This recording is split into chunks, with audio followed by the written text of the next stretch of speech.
curso, o nome do nosso curso é Ideologia e Reprodução a partir do pensamento de Karl Marx e de Louis Althusser.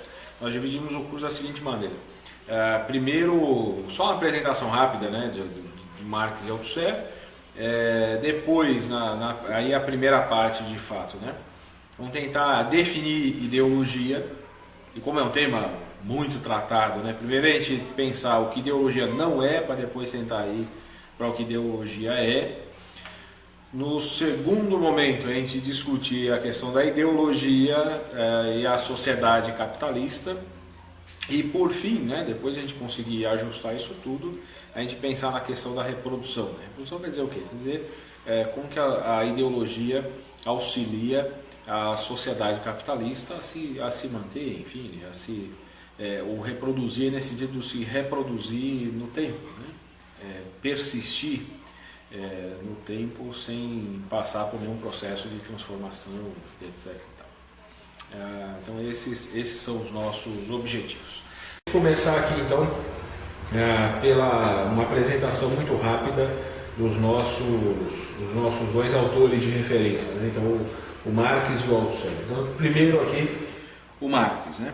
Marx viveu de 1818 a 1883, era um pensador alemão, né? Um filósofo alemão, fundador do materialismo histórico e dialético, junto com o Friedrich Engels, e é, sem dúvida alguma, um dos pensadores mais influentes do mundo, dificilmente, assim, concordando ou discordando do Marx, e no geral as pessoas, né, não estudando nada do Marx, né, mas falando pelos cotovelos sobre o Marx, dificilmente alguém não tem uma posição a tomar ao ouvir o nome do Marx. E quem resolve estudar a obra de Marx, quem estudar algum trabalho é evidente, mas quem resolve estudar um tanto disso também não consegue ficar indiferente, né? Então assim, é um grande pensador, dos maiores e dos mais influentes do nosso tempo. Nosso segundo pensador aqui é o Louis Althusser, viveu de 1918 a 1990, esse era um filósofo francês. O Althusser ele foi responsável por uma renovação, vamos pensar assim, né?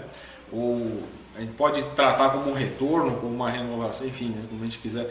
Mas o Althusser é responsável por trazer novos temas do marxismo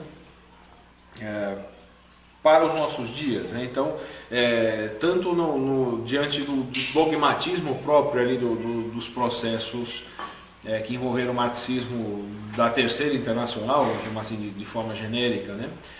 Mas também diante de algumas novidades que apareceram como sendo o marxismo ali na sequência das críticas, ou que ficou conhecido como stalinismo, então ali de meados da década de 50 para diante, né?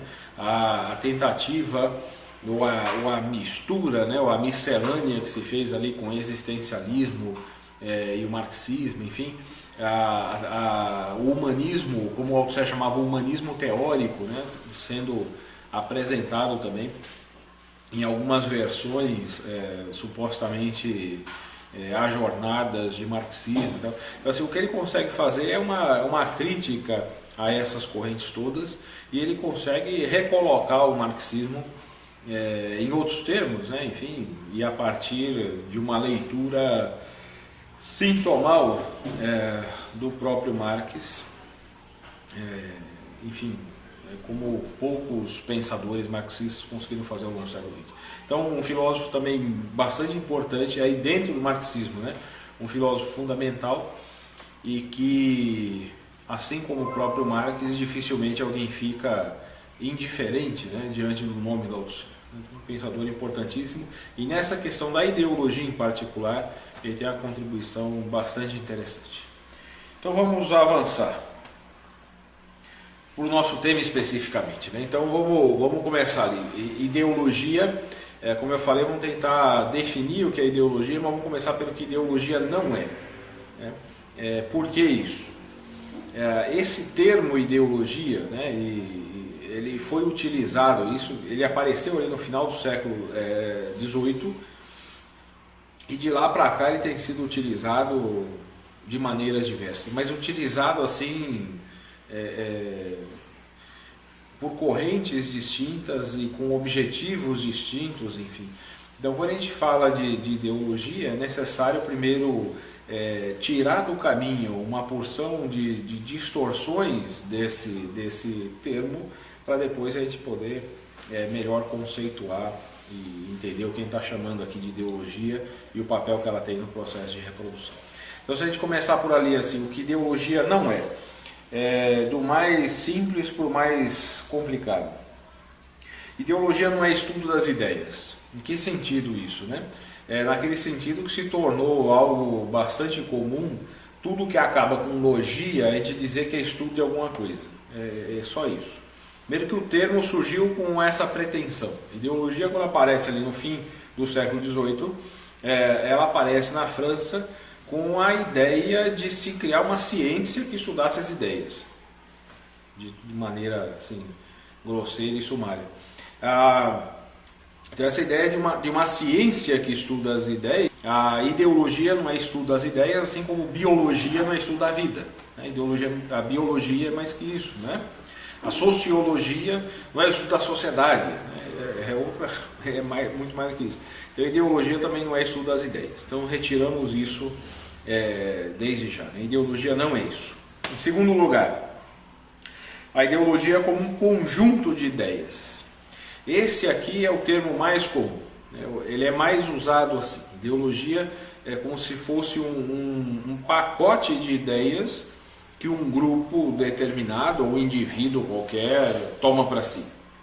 Tem uma música de um cantor brasileiro que morreu ali nos anos 80, que se chamava Ideologia, e o refrão da música, o Cazuza, no refrão da música ele dizia: ideologia, eu quero uma para viver. Dentro dessa ideia de ideologia está embutido o quê? A compreensão de que ideologia seria um conjunto, né, um pacote ali de ideias que a pessoa seguiria e viveria bem com isso. Talvez algo que o senso comum também traduziu com a ideia de filosofia de vida, que também não quer dizer coisa alguma, né? Filosofia de vida não quer dizer nada, né? Mas a gente usa isso, a minha filosofia de vida, né?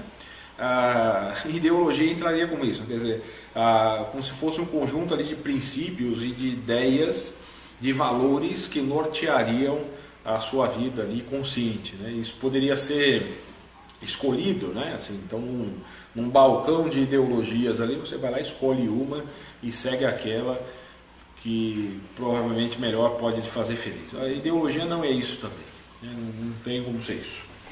O terceiro ponto aqui, né? A ideologia não é um ideal, um objetivo a ser atingido.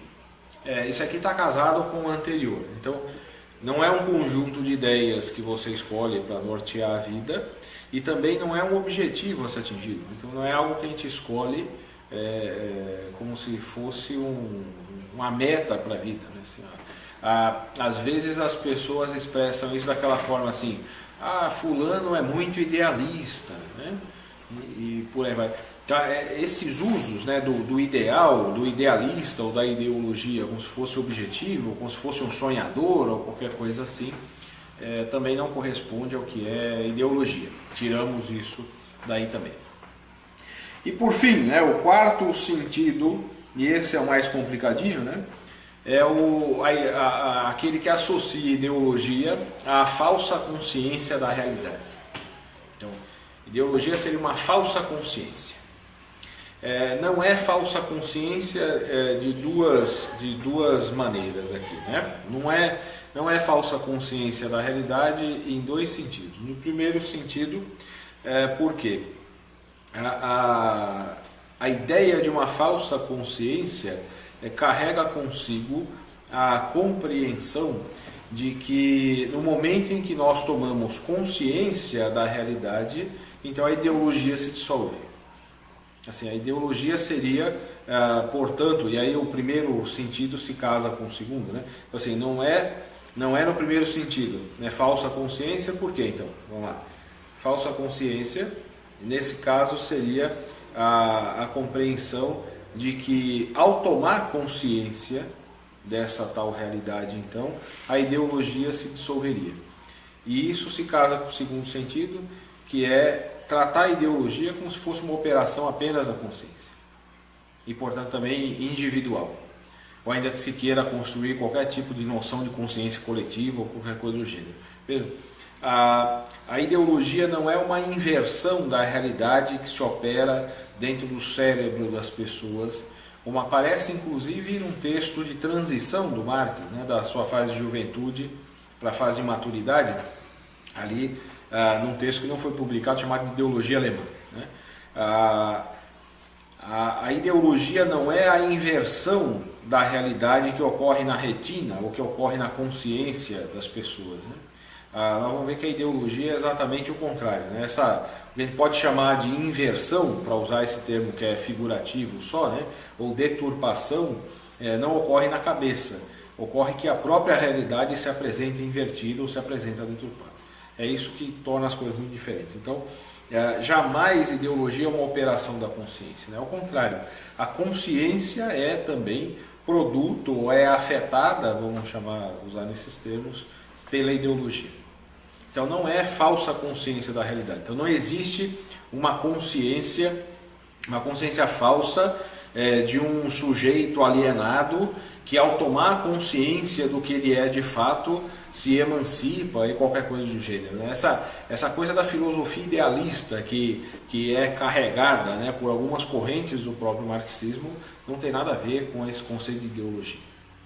Aí eles vão associar a ideia de consciência e de falsa consciência, a ideia de alienação e de emancipação e coisas do gênero, que são temas muito próprios da filosofia idealista alemã. São temas ou temas trabalhados pelo próprio Marx na fase ali de juventude e na fase de transição da sua obra, mas temas abandonados por Marx e por Engels nas obras de maturidade. Então, nas obras de maturidade, essa ideia da falsa consciência, da consciência de si e consciência para si, que é um tema do Hegel, né, antes de ser usado pelo Marx lá no Manifesto do Partido Comunista mesmo. Enfim, essas compreensões todas, né, que envolvem a questão da consciência, elas são abandonadas depois e não tem nada a ver com a teoria da ideologia. E também não tem relação alguma com a obra do Marx da maturidade. Nós podemos dizer aqui, sem medo de errar, embora isso possa causar um espanto, inclusive em alguns marxistas, se vocês conversarem com alguns, ou quem aí for marxista, ou tiver estudado o marxismo por algum viés, mas nós podemos fazer uma afirmação aqui que pode ser assustadora, mas Marx nunca tratou desse tema da consciência de classe. Esse nunca foi um problema do Marx, e eu convido vocês a estudarem as obras de maturidade do Marx, estudar o Capital, por exemplo, que é uma obra inacabada, enfim, mas estudar o Capital inteiro, você não vai encontrar em momento algum a ideia de que existe uma classe destinada quase que messianicamente a salvar a humanidade e basta ela tomar consciência de si para que ela possa se emancipar e junto com ela emancipar a humanidade inteira e tal. Isso tudo é próprio de uma corrente, de uma versão do marxismo, mas está bastante distante da teoria que o próprio Marx desenvolve na maturidade. Portanto, está bem distante do materialismo histórico diretamente ali, do materialismo dialético, entendido aqui como uma filosofia marxista, tratar nesses termos. Então não é falsa consciência. Essa parte ela é mais complicadinha, porque isso aqui exige um tanto de conhecimento básico, enfim, né, mas um tanto de conhecimento sobre filosofia idealista alemã para a gente discutir essa questão da consciência, da falsa consciência e de como eles operam com essa ideia aí. Mas acho que já deu para ficar claro o que ideologia não é a partir desses 4 pontos. Então, tendo feito isso, vamos tentar agora definir o que ideologia é.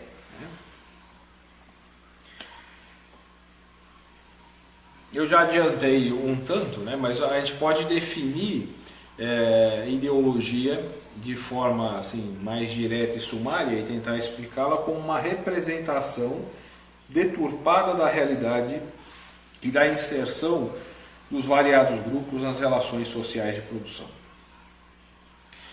Uma representação deturpada da realidade.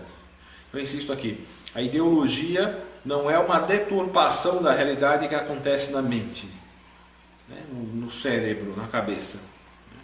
A ideologia é uma deturpação da realidade, de uma realidade que se apresenta para nós deturpada. Depois, na sequência, eu vou dar exemplos aqui sobre a questão da relação da ideologia com a sociedade capitalista, para tentar mostrar para vocês como é essa apresentação deturpada da realidade. Então a realidade se apresenta deturpada, quer dizer, a realidade se apresenta construída de tal maneira, ou como se ela fosse essencialmente uma coisa que ela não é. E aí ela provoca essa duplicidade, vamos dizer assim. Embora a gente viva concretamente dentro da realidade objetiva, é como se a representação que nós temos, ou como a maneira como ela se apresenta a nós, fosse uma outra realidade. É algo, sempre que a gente fala de ideologia, tem gente que lembra daquele filme Matrix, né, do primeiro filme ali. A gente pode usar ali como exemplo, né, embora o filme não tenha... Enfim, é um filme, né? Então não vamos exigir rigor teórico conceitual no filme. Mas se a gente pegar a ideia geral ali para entender isso que eu estou falando, né? A ideia de uma duplicidade de mundos. Então, existe o mundo real, concreto, objetivo, e existe o mundo que é virtual. Esse mundo que é apresentado para todos os que vivem ali como sendo o mundo real, embora ele não seja, é isso. Insisto, não é a operação da consciência, né? Então existe um mundo, essa deturpação da realidade é isso, né? O mundo se apresenta para nós de um jeito que ele não é essencialmente. E é essa deturpação da realidade de princípio que vai atuando em aparelhos, em frentes diversas, vai criando representações, enfim, né, nessas áreas específicas, representações deturpadas do mundo, da realidade objetiva, e que dá sentido, enfim, né, para o vivido dos agentes dentro dessa realidade, que é o que nós chamamos de ideologia propriamente. A função, a tarefa fundamental da ideologia é exatamente dar sentido para o vivido dos agentes. A ideologia ela vai gerar, no geral, né, resignação, quer dizer, aquele sentimento, aquela posição de conformismo, ou enfim, né, o mundo é assim mesmo e tocamos a vida desse jeito. Mas a ideologia ela permite a resignação, que é fundamental para o processo de reprodução, mas o que ela faz fundamentalmente, né, e daí a importância dessa questão da ideologia, e ela precisa ser estudada e compreendida nesse sentido, o que ela faz é dar sentido para o vivido. Né? No nosso slide diz lá, né, essa representação deturpada da realidade dá sentido ao vivido pelos agentes. E aí o dado mais importante, né, a ideologia não é consciente. Então, de novo, voltando à questão da consciência, né? Nós não temos consciência da ideologia. Quem está dentro da ideologia não sabe que está dentro da ideologia, senão não seria ideologia. Já tinha dito isso Engels, lá no texto dele chamado Ludwig Feuerbach e o fim da filosofia clássica alemã. O Engels, o parceiro do Marx, ali na construção do materialismo histórico. Então nós não temos consciência da ideologia. Quem está dentro da ideologia não sabe que está. Portanto, é a mesma coisa que dizer, né, que quem está dentro da ideologia não é uma questão de consciência, né, mas para a gente entender, quem está dentro da ideologia acredita que aquilo que aparece para ele como sendo o mundo real e concreto é de fato o mundo real e concreto. Então não há nenhuma dúvida em relação a isso, né? Esse mundo real concreto que se apresenta a ele, né? Então esse mundo deturpado, portanto a ideologia, é o que dá sentido para o vivido, quer dizer, ele encontra razão no viver ali dentro desse processo, porque esse é o efeito próprio da estrutura ideológica. Depois nós vamos fazer comparações ali, pensando no capitalismo, acho que a gente consegue clarear um pouco o assunto. Um outro dado importante, né, que a ideologia é da sociedade e não de uma classe específica. Então, assim, a ideologia, ela não é, a gente poderia acrescentar isso ali no que ideologia não é. Ela não é um discurso enganador, ela não é um discurso de qualquer maneira. Ideologia não é discurso. Discurso é outra coisa, você pode ter discurso derivado da ideologia, que nem sabe que é isso, inclusive. Tem inclusive muita ciência ou muita coisa que é apresentada como ciência que na verdade é ideologia desdobrada para questões específicas, né? Mas essa ideia de que ideologia não é um discurso enganador, ideologia não é manipulação. Vejam, seria impossível que uma classe dominante, então, assim, a ideologia dominante. Então, a ideologia dominante é a ideologia que uma classe produz para poder explorar e enganar outra. Mas é impossível acontecer isso historicamente. Isso é inviável. Isso, assim, teria que haver um acordo assim, secular para que um comitê executivo ali de produção de ideias, de manipulação, funcionasse perfeitamente sem haver furo, sem haver problema. Não dá para fazer isso, né? Aí diz assim, então você está querendo dizer que não existe manipulação? Existe, o nome disso é manipulação mesmo, né?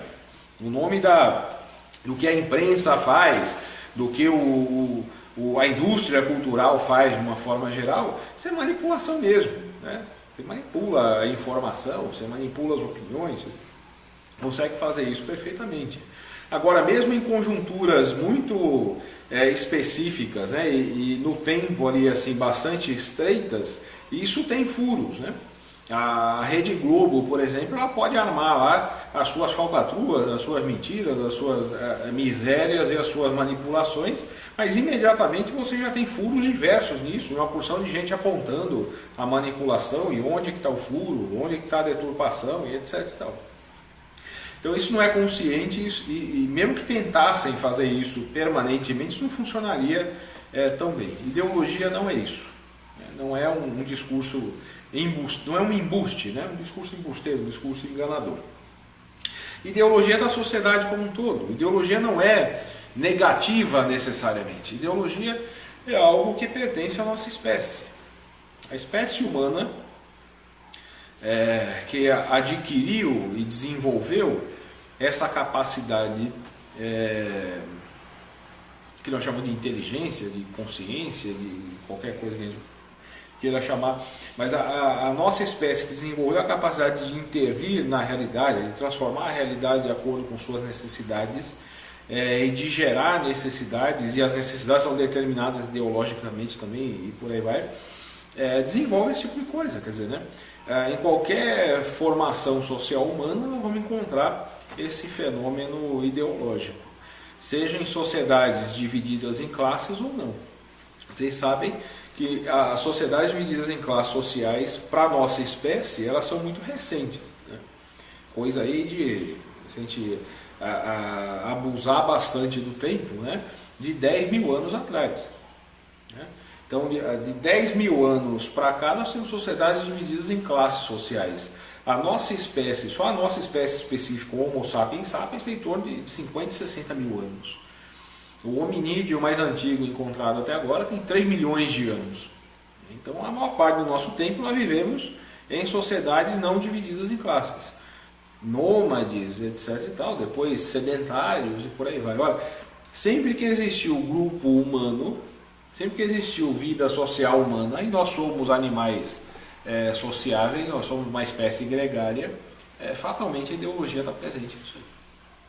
Ela não é algo negativo necessariamente, ela se torna negativa, vamos dizer assim, e ela acaba servindo, ela acaba tendo um efeito reprodutor e de dominação nas sociedades divididas em classe. Por quê? Porque a ideologia dominante é da classe dominante? Não. A ideologia dominante, nós podemos dizer, ela favorece a classe dominante na medida em que ela auxilia a reprodução da sociedade. Depois nós vamos falar da reprodução lá na parte final do nosso curso, né? Mas ela favorece a classe dominante na medida em que ela dá sentido para o vivido dos agentes dentro de uma formação qualquer e, portanto, ela auxilia com que essa formação e essas relações sociais de exploração, e ideologicamente elas não serão percebidas assim, se reproduzam no tempo. É isso. E por fim, uma frase ali do Marx que insiste de novo nessa questão da consciência, né? Ele diz lá: não é a consciência dos homens que determina o seu ser, mas pelo contrário é o seu ser social que determina a sua consciência. Então essa frase do Marx ela está no prefácio que ele escreveu em 1859 a uma obra dele chamada Contribuição à Crítica da Economia Política.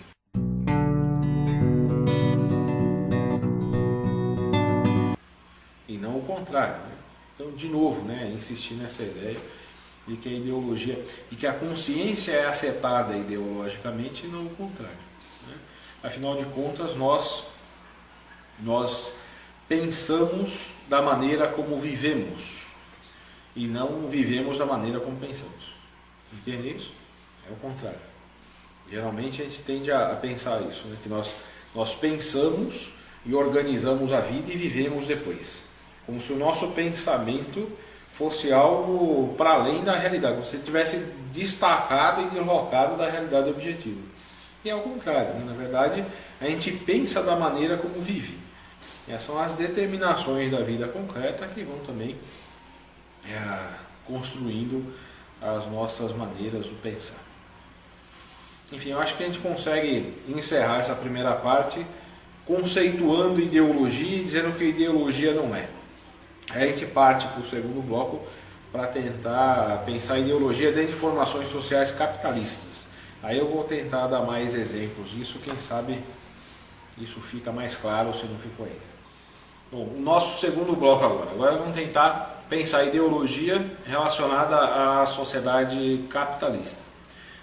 Eu acho que isso é bom por duas razões. Primeiro, para a gente compreender melhor o que é ideologia, né? A gente vai usar um exemplo concreto, enfim, e depois esse exemplo concreto é a sociedade que nós vivemos. Então isso ajuda a compreender o que é a ideologia e o que é a ideologia dentro das sociedades capitalistas, o que pode ser mais interessante para nós, enfim, ter algum efeito mais curioso, no mínimo, estudar um tanto disso. Para pensar a ideologia dentro do capitalismo, nós vamos usar três categorias. Vamos operar com essas três categorias, que eu acho que vai ajudar a deixar mais claro o que nós vamos tentar dizer. Quais categorias são essas? De essência, fenômeno e aparência.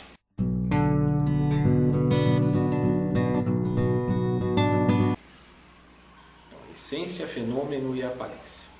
A essência, entendida aqui não daquela maneira como a filosofia idealista tenta entender, que é aquela de buscar, de retirar o inessencial, né, e buscar ali o essencial que seria, sei lá, né, o suprassumo de alguma coisa ou qualquer coisa do gênero, né?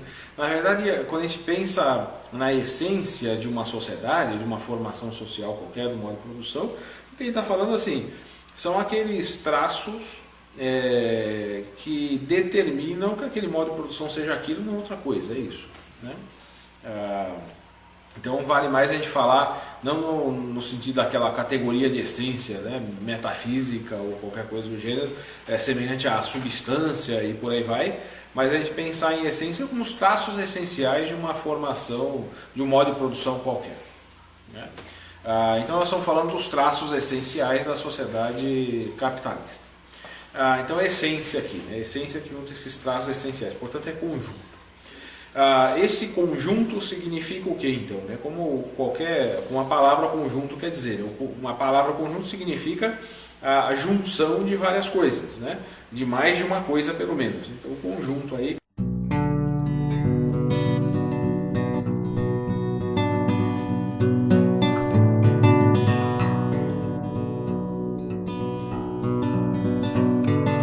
Então é a junção de vários desses elementos.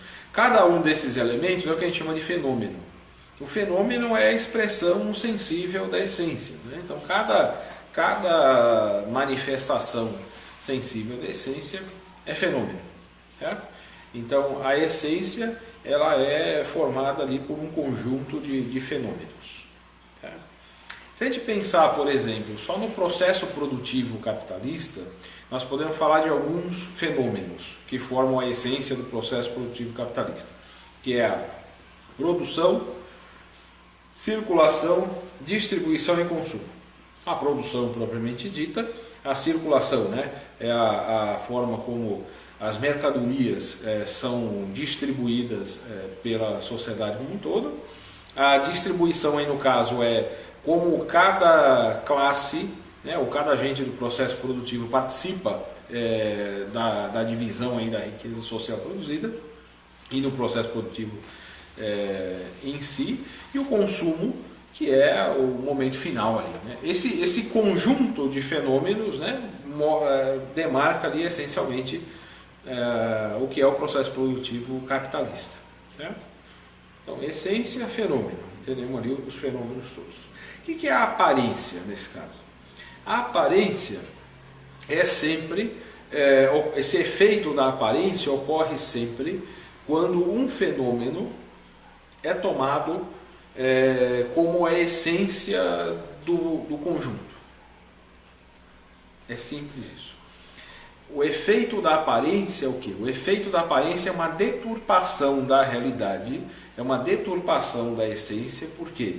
Porque o efeito da aparência faz com que a gente tome um aspecto só da realidade, portanto um fenômeno só desse conjunto que forma a essência, como sendo só ele ali a fonte, enfim, né, ou o determinante de toda a realidade, ou a realidade em si. Então, a essência, o conjunto, que é o conjunto de fenômenos, e o efeito da aparência é o quê? Quando nós tomamos um desses fenômenos, que compõem a essência toda, e tomamos esse fenômeno só como sendo a própria realidade, como sendo a essência. Nós podemos dizer que com a ideologia ocorre algo semelhante dentro das sociedades capitalistas. Isso significa o quê? Significa que nós podemos falar de uma fonte, né, de onde derivam as ideologias específicas todas dentro do capitalismo. Qual seria essa fonte, né? Que fenômeno é esse que é tomado como sendo a essência da sociedade capitalista? É o fenômeno das relações mercantis. A relação mercantil, ou se a gente pensar no processo produtivo, né, aquela que aparece no processo de circulação, a relação mercantil é o fenômeno que cumpre esse efeito de aparência. Por quê? Porque ele é tomado como sendo a própria essência das relações sociais capitalistas. É a partir dessa base, é a partir dessa fonte que as ideologias específicas todas são construídas. O que são ideologias específicas, né? O que eu estou querendo dizer com isso? Quer dizer que a partir dessa deturpação primária, vamos chamar assim, nós criamos deturpações diversas. Da inserção dos grupos variados nas relações sociais de produção, nós criamos a partir disso uma ideologia jurídica, uma ideologia moral, nós criamos teorias ideológicas sobre o próprio humano, nós criamos, com o nome de ciência, teorias diversas que partem dessa deturpação primária, né, e vão pensar a economia, e Marx criticou isso muito bem, em algumas de suas obras, né, no Capital em particular. Então isso que é fonte por isso, né, é base, deturpação primária nesse sentido, né, que vai formar essas ideologias, vai servir de base, né, para essas ideologias específicas todas. Inclusive uma ideologia construída, ou um conjunto de deturpações sobre a nossa própria espécie, né? Vem daí, por exemplo, essa insistente ideia do indivíduo, essa construção aí do indivíduo, de que nós somos todos indivíduos singulares, ilhazinhas, né? E o indivíduo precede até a própria vida social. Isso tudo deriva dessa deturpação primária, que é própria que ganha fôlego, né? Ganha força, enfim, ganha espaço dentro das sociedades capitalistas. E as relações, então assim, as relações mercantis estão na base das ideologias burguesas e constituem esse efeito de aparência. E as relações mercantis são diferentes de relações capitalistas. O nosso slide aqui diz, né, as representações das relações mercantis tornam invisíveis as reais relações de exploração do trabalho sob o capitalismo. E esse é o efeito, né, voltamos lá, o efeito próprio da ideologia, eu falava, era esse, né? A deturpação da realidade, quer dizer, a realidade que se apresenta deturpada, né, e que gera como efeito o sentido para o vivido dos agentes, né? Essa deturpação primária, que são as relações mercantis, né, tomadas como sendo a própria essência da sociedade que nós vivemos, faz com que, ao perceber a nossa sociedade como sendo um conjunto de relações de troca, nós não consigamos perceber as reais relações, as relações concretas, objetivas, que são próprias do modo de produção capitalista. Então vale a pena a gente fazer uma comparação entre o que são relações de troca ou relações mercantis e o que são relações capitalistas, para a gente conseguir demonstrar melhor isso. A gente tem um quadro aqui que faz isso. Então, no quadro que está aí à esquerda de vocês, você tem lá relações mercantis, no quadro à direita, relações capitalistas. Então, o que constitui ali essencial nas relações mercantis? Então, o que são as relações mercantis? Elas existem antes do modo de produção capitalista, o MPC ali é modo de produção capitalista. Existem antes. Vocês sabem que essas relações mercantis, elas existem há muito tempo. O capitalismo propriamente dito, o modo de produção capitalista, é esse que vem na sequência da Revolução Industrial, portanto ele vem da metade ali do século XVIII para o nosso tempo aqui. Bem antes disso já havia relação mercantil, né? Então nós temos relações mercantis há muito tempo, as relações capitalistas, 2 séculos e meio, 3 séculos. Né? Faz parte também das relações mercantis, né? Relações de troca que vão ocorrer num espaço específico que nós chamamos de mercado.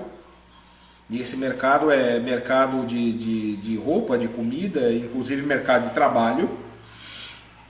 Essas trocas no mercado ocorrem entre proprietários privados, que são necessariamente individuais e livres. Quer dizer, se a gente inverte a relação, é assim, né? São indivíduos livres, porque não são escravos, né? Na sociedade capitalista aparece assim, né? Indivíduos livres que se apresentam voluntariamente, livremente, no espaço de troca, no mercado, e vão estabelecer entre si trocas entre coisas que são suas. Então são proprietários privados de algo que interessa ao outro, né? Quando você vai no mercado comprar alguma coisa, você está fazendo alguma coisa desse tipo, né? Você vai até lá, você precisa comprar arroz, né? Então você vai lá onde vende arroz, né? E você vai até lá e leva algo que é seu, que interessa a quem tem arroz, que é o equivalente universal, que é dinheiro. E você vai lá, entrega o seu dinheiro e você pega ali arroz. São 2 indivíduos livres e iguais que se encontram ali naquele espaço, naquele mercado, e estabelecem uma troca, né? Se a gente pensar no que nós convencionamos chamar de mercado de trabalho, acontece algo similar, mas é só ideologicamente, né? 2 indivíduos livres e iguais se apresentam no mercado também, no mercado de trabalho. Livres e iguais juridicamente, formalmente. E aí você tem lá uma ideologia jurídica e a própria estrutura jurídico-política que vai dizer lá, né, na letra lá do direito, né, que nós somos todos indivíduos livres e iguais. Então 2 indivíduos livres e iguais se apresentam no mercado esse de trabalho.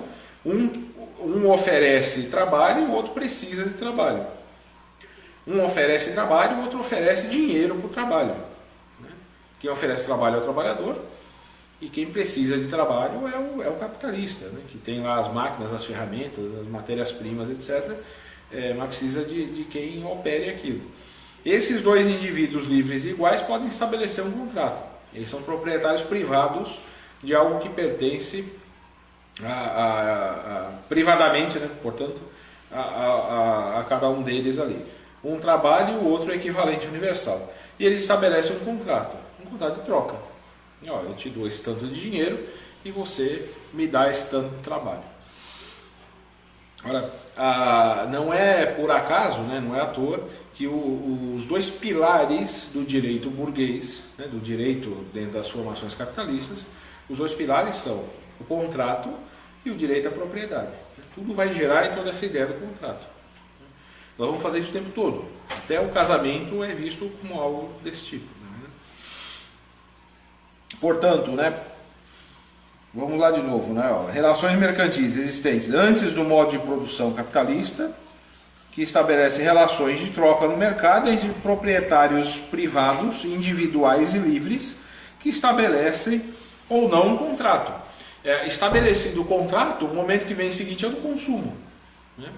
E o consumo, dentro dessa lógica, é o consumo individual. Ora, se eu me torno proprietário privado de algo que eu comprei, eu me apropriei disso, portanto o consumo disso o uso e o abuso dessa coisa que me pertence fica a meu encargo, enfim, e da maneira como eu bem quiser fazer. As relações capitalistas. Então, indo nesse quadro aí à direita, nós temos lá, o que caracteriza as relações capitalistas? Produção de mercadorias em larga escala, o que pressupõe produção industrial, né, obviamente. Produção de mercadorias, quer dizer, produção de valores de troca, né, é disso que a gente está falando. Apropriação dos meios de produção por uma classe específica, né, que é o que forma essa classe, pelos capitalistas, pela burguesia.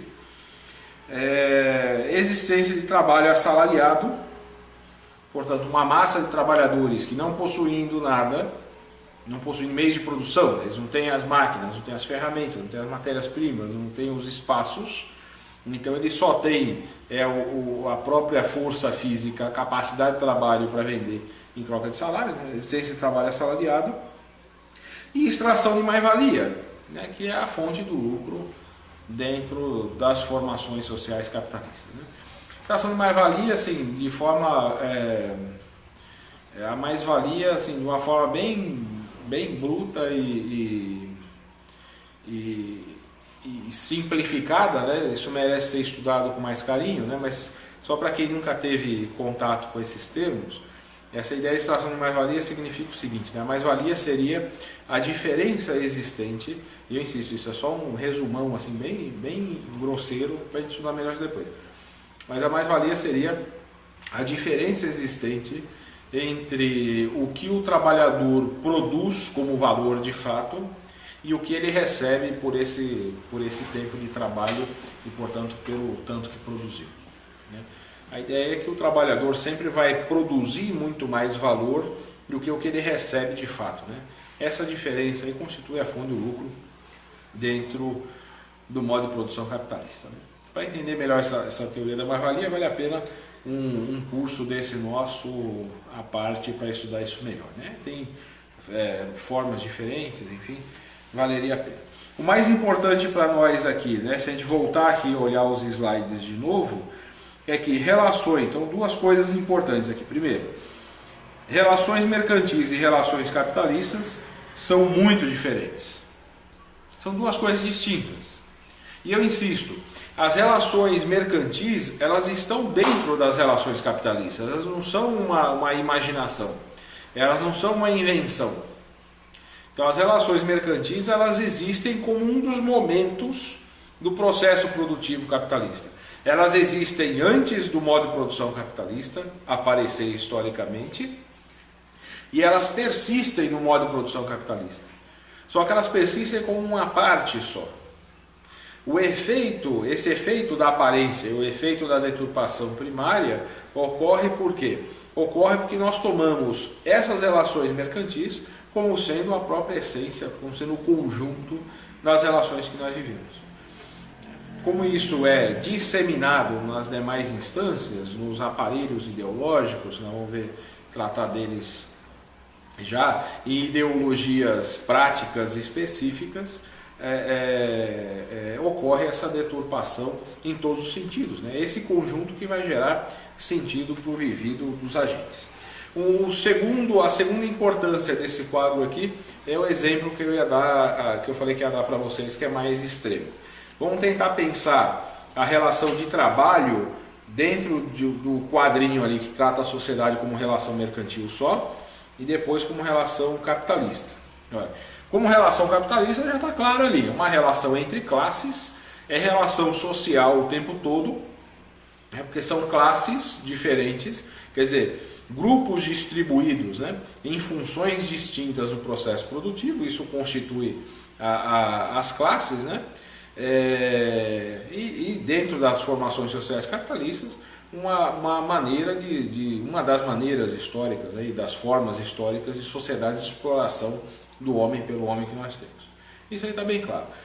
No caso do quadrinho aqui à esquerda, então pense assim, se nós tivéssemos clareza das relações sociais que nós vivemos, se elas aparecessem para nós como elas são de fato, sem nenhuma deturpação, nós perceberíamos a sociedade que nós vivemos dessa maneira, né?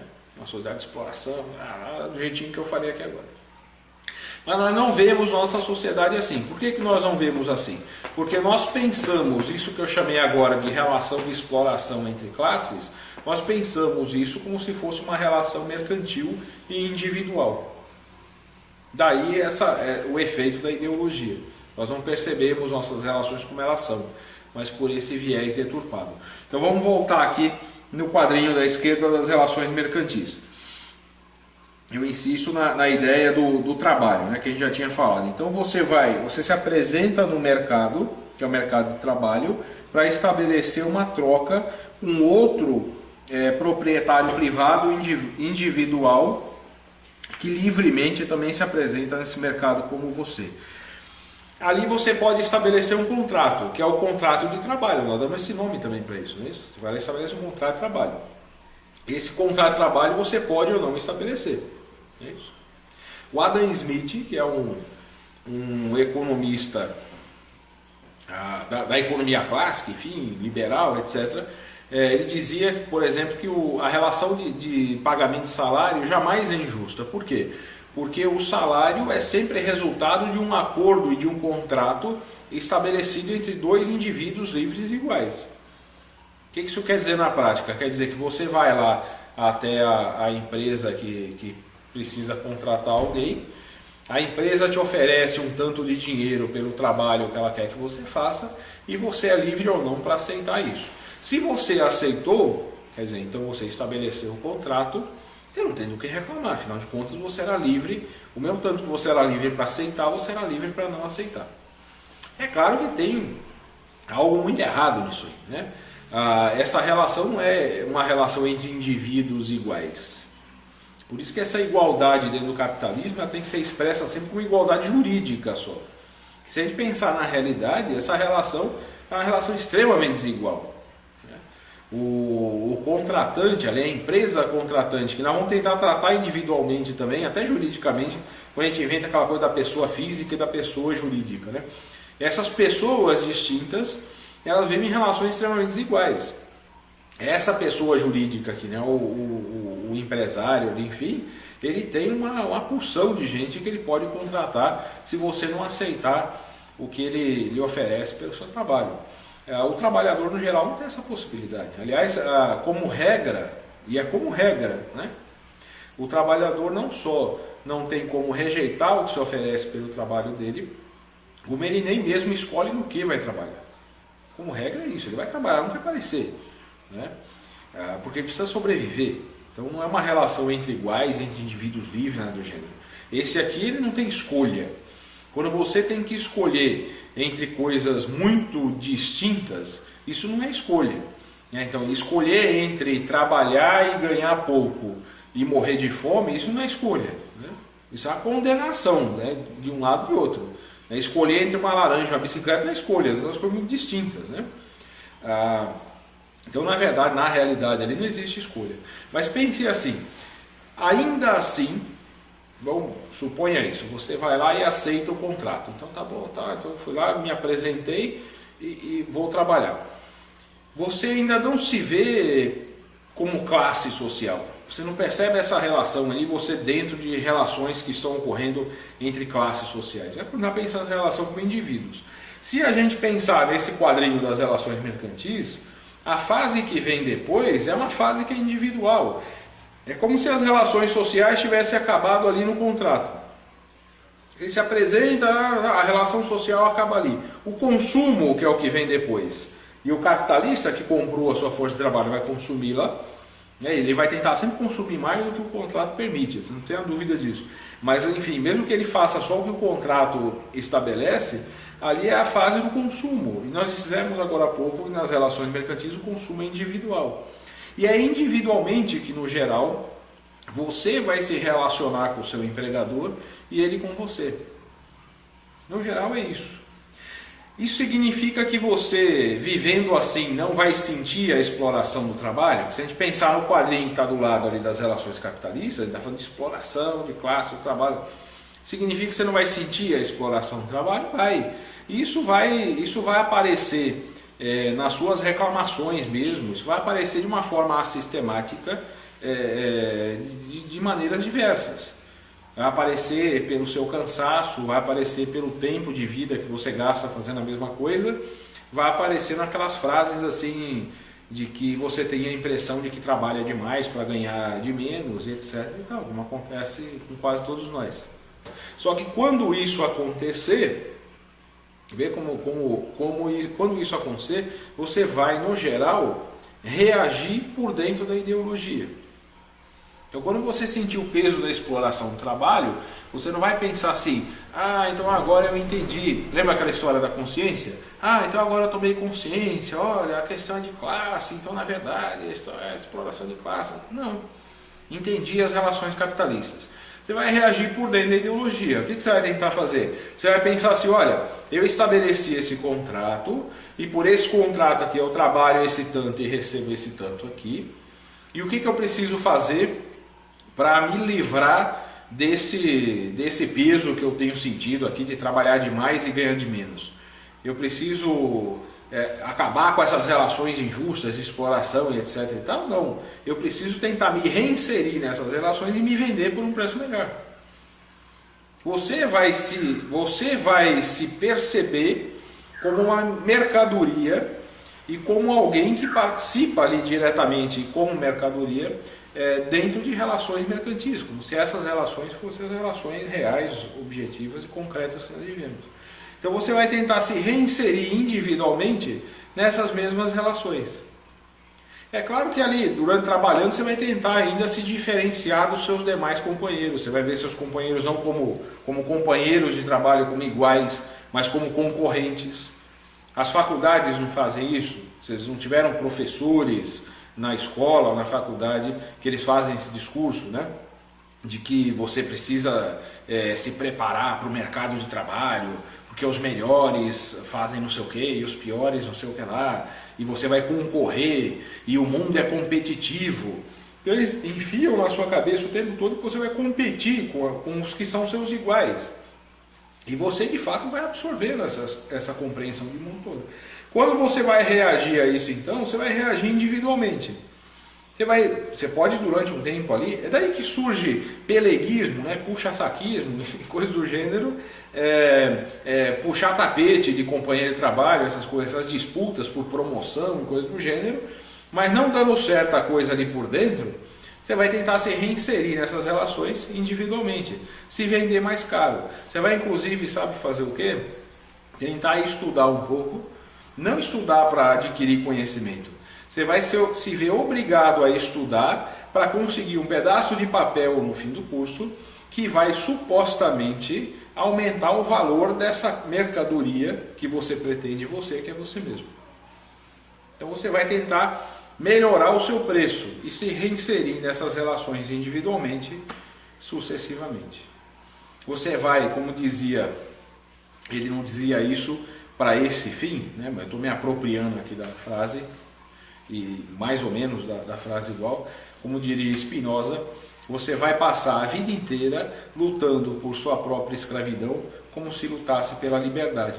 Porque esse é o efeito da ideologia também. Esse processo que você faz de reinserção nessas relações e de não perceber e não questionar essas relações, vai aparecer para você como se fosse o caminho da sua emancipação. Porque a ideologia também te fornece o ideal de felicidade, de sucesso e por aí vai. Então, o que vai te aparecer como sendo o caminho da sua independência, da sua alegria, do seu sucesso, da sua emancipação, é exatamente a perpetuação da sua própria exploração no tempo. Entender isso? Então, assim, esse era o exemplo mais extremo, né, para a gente conseguir pensar como que a ideologia funciona no caso aí da relação de trabalho mais direta, enfim, né? Dando um exemplo mais prático desse processo. Na sequência, a gente tenta pensar um pouco como sociedade, né? Como conjunto, como formação social, né? Como que a ideologia auxilia, aqui nós falamos de exemplos individuais, né? Para tentar encaixar melhor aí o que a gente está chamando de ideologia. Na sequência a gente fala, isso é muito mais importante porque envolve todo mundo, como é que a formação social é auxiliada ali no seu processo de reprodução por conta da ideologia. Nosso terceiro e último bloco do nosso tema, que é sobre a reprodução. Então nós já tratamos lá, definimos o que é ideologia, eu tentei mostrar para vocês e dei exemplos do que é a ideologia dentro das sociedades capitalistas, o que é a fonte principal dela, que vem ali com as relações mercantis, né? E eu disse também que é sobre essa representação das relações mercantis que nós construímos ideologias específicas. E é dessa maneira como a sociedade capitalista é estruturada. Ela se apresenta para nós como se fosse um grande conjunto de relações de troca, de relações mercantis, embora sejam relações capitalistas, como a gente viu lá na diferença entre os dois quadrinhos. Então essa última parte da reprodução. Então como que a ideologia auxilia na reprodução da ordem? Então reprodução, insisto de novo, quer dizer o quê? Reprodução aí significa como que uma sociedade qualquer se mantém no tempo, né? Como é que ela vai mantendo as mesmas condições, né? Um ano após o outro, um dia após o outro, enfim. A reprodução significa isso, né? É a necessidade de replicar, né, no tempo as condições fundamentais para que esse tipo de sociedade permaneça, né? Para que ela não passe por nenhum tipo de transformação, enfim, né? Mantendo, portanto, os interesses prioritariamente aí da classe dominante, vamos chamar assim de uma forma mais geral. Para quem tiver interesse, fazendo aqui uma ligação com um outro curso nosso, valeria a pena tentar entender melhor o que é classe social conceitualmente, enfim, né? Não dá tempo de a gente replicar isso tudo aqui de novo. Mas enfim, é isso, né? Então a classe dominante, lembrar uma ideia que eu já lancei ali, que a ideologia dominante, ela auxilia a classe dominante, quer dizer, ela beneficia diretamente a classe dominante, por quê? Porque é ela que se beneficia diretamente da reprodução da sociedade, né? Então a reprodução ela ocorre de que maneira, né? Quais são as condições necessárias para a reprodução? São duas fundamentalmente. A garantia da permanência das relações sociais de produção predominantes, como eu falei agora há pouco, né? Então essa ideia do replicar continuamente as mesmas condições para que essas relações se perpetuem. E em segundo lugar, a necessidade de desorganizar politicamente as demais classes.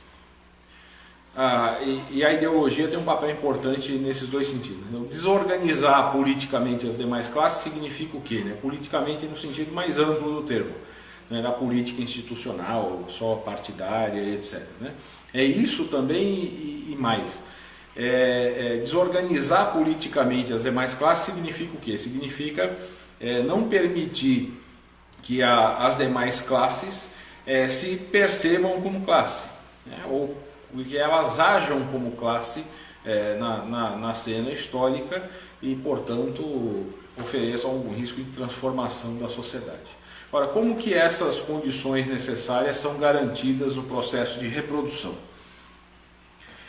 Elas são garantidas através da ação de dois conjuntos de aparelhos. Vamos tratar esses termos. Quem vai dar esses nomes de aparelhos, esses que nós vamos falar aqui agora, é um filósofo francês chamado Louis Althusser, que nós falamos lá no início um tanto sobre ele. Dois conjuntos de aparelhos. Os aparelhos repressivos e os aparelhos ideológicos. O que são os aparelhos repressivos? Como o próprio nome diz, são aparelhos, são instituições que se utilizam prioritariamente da violência na sua ação. O que a gente chama aqui de aparelhos repressivos do Estado? A polícia, as forças armadas, o sistema penal, penitenciário, jurídico, então esse conjunto de aparelhos que atuam no sentido de reprimir e de coibir qualquer tipo de ação que fuja do que permite ser o padrão dessas relações concretas, das relações sociais capitalistas, concretamente como nós vivemos. Então, se algum grupo, alguma fração de classe, enfim, resolve atuar no sentido que vai contra o que foi estabelecido como sendo a norma, como sendo o direito, enfim, esses aparelhos entram em ação e a ação deles visa recolocar todo mundo ali nos seus lugares para que a ordem continue a se reproduzir assim. O outro conjunto de aparelhos é o que a gente pode chamar de aparelhos ideológicos. O que são aparelhos ideológicos? São instituições diversas que absorvem, essas instituições diversas, elas absorvem e traduzem a ideologia dominante para o que lhes é específico. Exemplos de aparelhos ideológicos. Então nós temos lá o aparelho jurídico, o aparelho religioso, o aparelho escolar, o aparelho de comunicação social, o familiar e assim sucessivamente. Então a religião, a escola, o direito, o próprio Estado, num certo sentido, e algumas suas instituições, são aparelhos ideológicos, quer dizer, eles atuam no sentido eles agem dessa maneira, de absorver a ideologia dominante e traduzir essa ideologia dominante para um discurso que lhes é específico. Isso é o que está no segundo slide aí na sequência. Exemplos disso. Então, assim, o aparelho religioso ele vai absorver a ideologia dominante, quer dizer, essa representação deturpada da realidade ou a compreensão da realidade como um conjunto de relações de trocas ou de relações mercantis e vai traduzir essa ideologia dominante, por exemplo, para um discurso moral, uma ideologia moral, para a ideia da honestidade, do que é certo, do que é errado, etc. Inclusive vai atribuir a elementos de um outro mundo, ou do além-mundo, ou do sobrenatural, para explicar relações que são muito próprias, aqui concretas, do nosso mundo. O aparelho escolar, que o Althusser diz que é fundamental nas formações sociais capitalistas, assim como a igreja foi lá na Idade Média. O aparelho escolar ele absorve a ideologia dominante e traduz essa ideologia através de um discurso científico, ou supostamente científico em muitos casos. Faz isso também através da geração de condicionamentos, de comportamentos, enfim, que são caros, no caso das escolas voltadas para a formação de trabalhadores, de filhos de trabalhadores. O aparelho escolar gera condicionamentos fundamentais para que esse grupo, ao acessar o chamado mercado de trabalho, já chegue ali com um condicionamento, com uma quantidade de comportamentos específicos que facilitam a entrada e a resignação, a incorporação desse conjunto da população nas relações sociais de produção. Como é que a gente pode observar isso? Enfim, o reconhecimento, por exemplo, da autoridade do professor. Nas escolas brasileiras isso é muito comum ainda, e pelo mundo afora, né?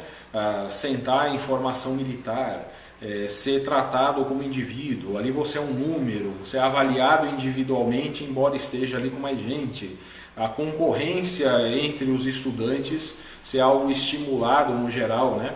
Pelas melhores notas ou pelos elogios do mestre e por aí vai.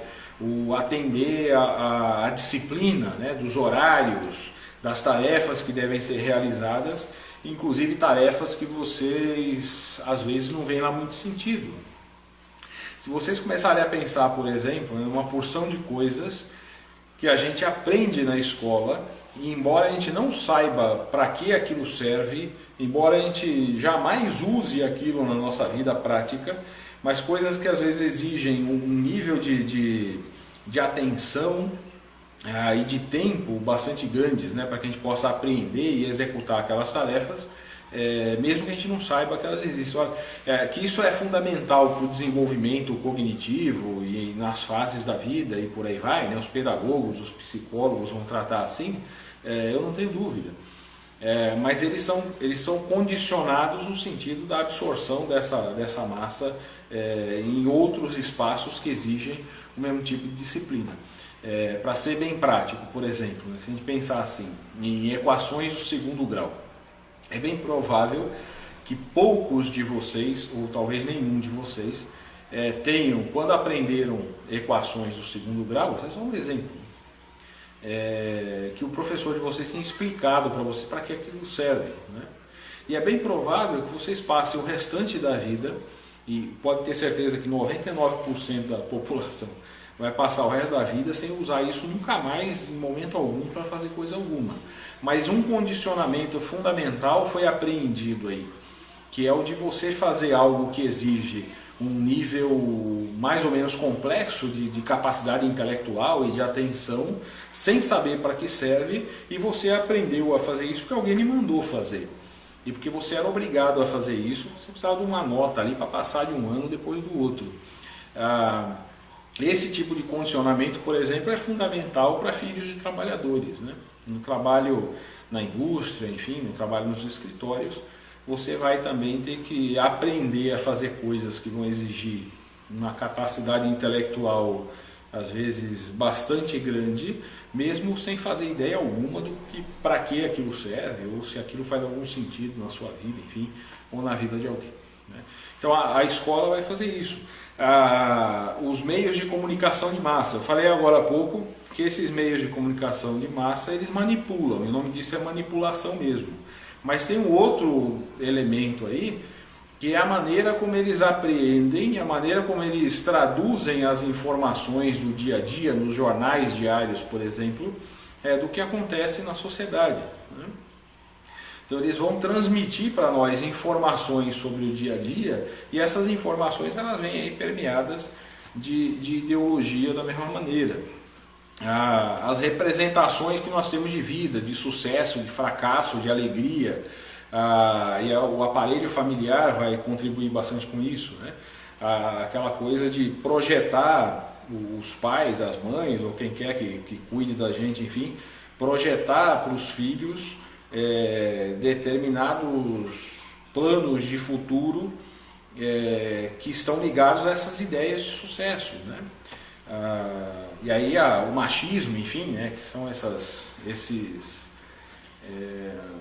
podemos dizer assim, essas heranças históricas, isso não nasceu no capitalismo, enfim, né, mas o machismo opera aí nesse sentido. Então você tem planos diferentes para homens e mulheres, você tem dificilmente, eu acho que seria,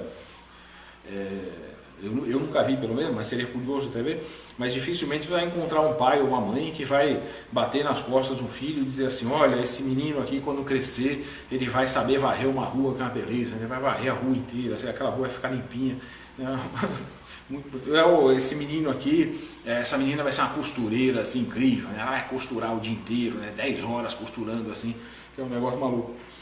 Geralmente você vai projetar para os filhos essas coisas são atribuídas como ideais de sucesso, né? Quer dizer, serão profissionais de funções aí melhor remuneradas, geralmente de trabalho intelectual só e não de trabalho manual, que vão possibilitar a aquisição de bens materiais, algum nível de status social, e isso aí é associado, portanto, diretamente à felicidade individual, né? Ela nunca é coletiva, né? A ideia do mérito pessoal, né? Então essa figura do indivíduo, esse indivíduo que é o indivíduo que estabelece as trocas, é o indivíduo também que é ele que precisa cuidar do seu sucesso e do seu fracasso, né? Então lançar às costas do indivíduo a ideia de que ele que depende apenas dele, né, e do que ele faz, das opções que ele faz na vida, o seu sucesso ou o seu fracasso, tem como grande função não fornecer aos que atingem esses ideais de sucesso os argumentos ali que explicam o seu sucesso, né? A grande tarefa da ideologia do mérito pessoal, por exemplo, é fazer com que cada indivíduo lance às próprias costas o resultado do seu fracasso.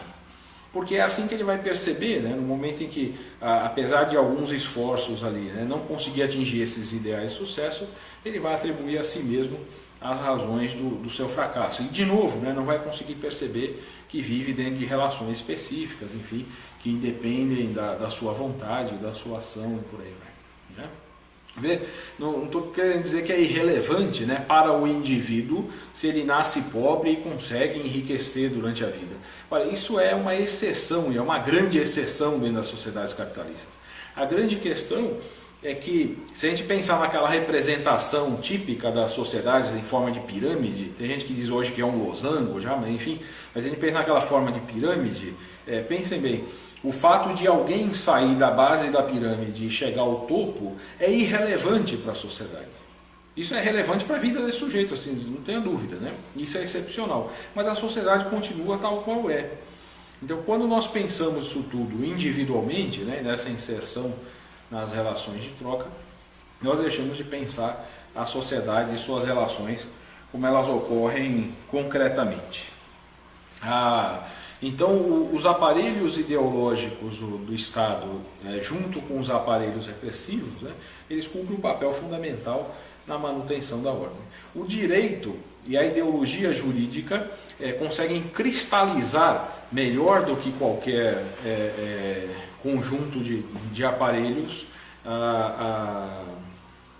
a ideologia dominante na sociedade que nós vivemos. Então, se vocês pegam ali o direito e a estrutura jurídico-política, né, ou a estrutura jurídica só como queiram, nós carregamos junto com ela ali uma ideologia jurídica que é essa baseada na ideia do indivíduo. Então o direito ele vai sempre fazer alusão às relações sociais que nós vivemos, mas ele nunca vai tratar diretamente das relações sociais capitalistas de fato, mas vai traduzir na forma do direito as relações que nós vivemos como se fossem relações interindividuais e relações de troca apenas. Daí a ideia da liberdade individual, da igualdade, que é sempre jurídica e formal apenas. Enfim, depois valeria a pena a gente pensar num outro momento, num outro curso, precisaria de bastante tempo para a gente poder discutir, como é que as contradições operam aí politicamente para que haja transformações sociais, né, o que nós chamamos de revoluções.